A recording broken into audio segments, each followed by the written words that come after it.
Kif għana ħbib nispera li tinsabu tajbin, ftit momenti wara tmim il-provi ta' kwalifikazzjoni li kellna l-Grand Prix ta' Toskana li hija l-ewwel darba fl-istorja tal-Formula 1 ser isir John Mugello il-protagonista fil-fema tiegħi ta' dawn il-provi ta' kwalifikazzjoni huwa ħadd ħlief Charles Leclerc, is-sewwieq tal-Ferrari.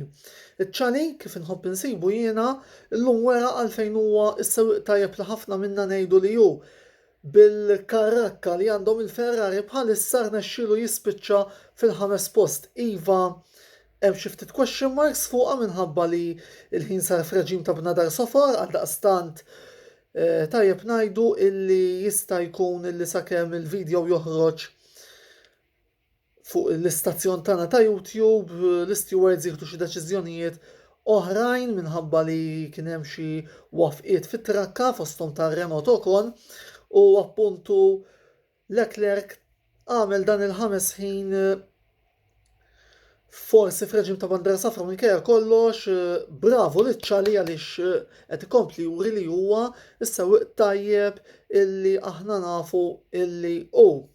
It-tieni Ferrari nota ta' kronaca ser tibda mill-14 post Sebastian Vettel illi kolna nammettu illi fil-ewwel sessjoni għadda bil-biex għal Q2 u mbagħad fi Q2 ovvjament nafu kif in is-sitwazzjoni biċ-ċinku għal dan l-istagun ċinku illi is-sena d-dieħla ser naraw ħisuq mal-Aston Martin, parentesi żgħira. Interessanti naraw kif se jmur il-5 ma l-Aston Martin li l-lum huma Racing Point biss fl-opinjoni tiegħi sar żball enormi meta tneħħa Perez li wara kollox huwa s-sewwieq li ġabar il dan it-tim minn xaru meta kienu f'xi fejn ta' falliment, imma bħalma dejjem ngħidu it-tim wara Lawrence Stroll kienet se tkun impossibbli illi Daddy's Boy jaqbad it-triq il-barra. Parentesi magħluqa rigward l-Aston Martin u Vettel u l-Ferrari. Il-McLaren b'xi mod dħalna fi Q3, Carlos Sainz se jibda d-9. Norris għall-ewwel darba falla milli jidħol ma l-ewwel 10 se jibda l-11 imma l-vantaġġ li għandu Lando se jibda 11 anqas se jkollu għażla li jista' jażeb li ma tajr se jitlaq u din tista' tgħin ukoll viżavi l-istrateġija. Mill-bqija għall-inqas wasalna fi Q3 il għaliex il-biża li kelli fit-tmiem it-tielet sessjoni ta' provi liber kienet li din is-sena sejrin imbagħtu. Is-sewwieq il-ħor tal-iskuderija Tonel Kimi Raikkonen ser jibda fit-13 post, bravo Kimi, provi ta' kwalifikazzjoni tajbin ħafna għal dak is-sewwieq li jiena nsejjaħ bħala Kimi nomeno għall-inqas fi żmienu kien fenomenu llum Kimi jibqa' Kimi. Imma ovvjament nuħu pjaċir li nara anki l-champion Finlandiż, l-aħħar champion tad-dinja tal-Ferrari tajjeb illi nfakru, jikkwalifika l-inqas pożizzjonijiet ftit diċenti milli l-Alfa Romeo tippermettilu. L-ewwel tlieta inut li nitkellmu fuqhom minn li huma tlieta tas-soltu, imma niġbed l-attenzjoni fuq ir-raba post Alexander Albon. Iva Verstappen għataw punt 4 sekonda, imma il-vari Helmut Marko u Christian Horner huma dawn it-tip ta' riżultati li forsi qegħdin jistennew minn dal-Anglo Tajlandiż anki xi ħaġa iżjed. U issa il-pressjoni tinsab fuqu li jikkonferma li ħaqqu l-sena d-dieħla jkun fuq it-tieni siġġu ta' Red Bull meta tqis li għandek il-Gasly li qed jissemma wara r-rebħa li għamel f'Monza bilħaq Monza Mugello ċoken ċis mir-rebħa ta' Gasly il-Franċiż tal-Alfa Tauri għada ser jibda mis-16 pożizzjoni. Jien ma neskludix ukoll il-Perez f'din il-biċċa tax-xogħol, imma għal Alexander Albon dan huwa riżultat tajjeb ħafna.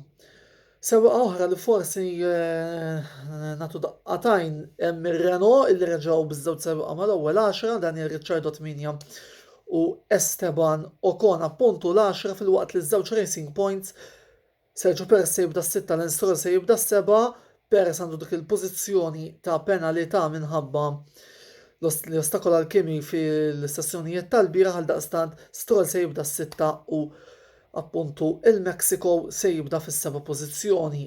Għada x'għandna nistennew? Is-soltu storja, is-soltu proċessjoni, opportunitajiet ta' overtaking jidher li m'hemmx. Għaldaqstant wieħed għandu jistenna is-soltu podju ta' Lewis Hamilton, it-tieni Bottas, it-tielet Verstappen, ovvjament it-tluq ser jgħid ħafna. Min-naħa tal-McLaren jiena nispera illi almenu inkomplu nġibu l-punti għaliex jidher il-Racing Point se jiskurjaw u Renault se jiskurjaw din id-darba. Għalissa naqaf hawnhekk inkitbu fuq dan l-istazzjon ta' YouTube klik jekk tridu iżjed minn dan il-kontenut ta' analiżi wara tlaq tal-Formula 1 kif ukoll wara l-lob tal-Inter nhar it-tlieta.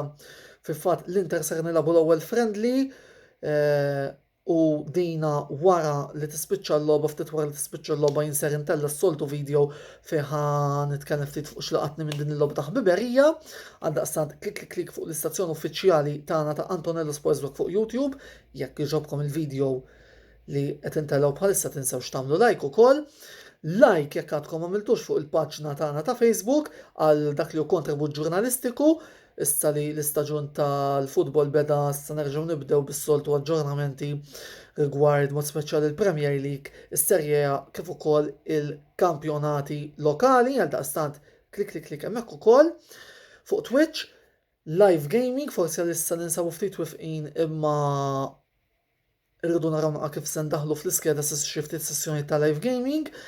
Sew jekk waħdi sew kif ukoll mal-gamers ta' Velocity għaldaqstant klik u laqgħet insemmu l-Velocity kollaboraturi ta' din il-paġna wkoll illajkjaw il-paġna tagħhom klik anzi il-paġna tagħna x'inħar kollox qed nikkollabora magħhom dawn in-nies kif ukoll żuru s-sit tagħna fuq www.velocityesportsracing.com għal dawk li huma l-aħħar aħbarijiet fir-rigward tal-kampjonat u tal-kwalifikazzjonijiet li qed ikollna għalih għaldaqstant klik hemmhekk ukoll. Fl-aħħar u mhux l-inqas għall-aqwa kwoti fejn jidħol Formula 1, futbol lokali u futbol internazzjonali, il-kollaboraturi l-oħra tagħna ejjabed.com klik għal paġna tagħhom hemmhekk ukoll u kif tlestu minn dawn l-affarijiet kollha bħalma dejjem ngħidilkom għamlu li xjaten tridu. Il-kumplament tas-sera tat-tajba ħbieb.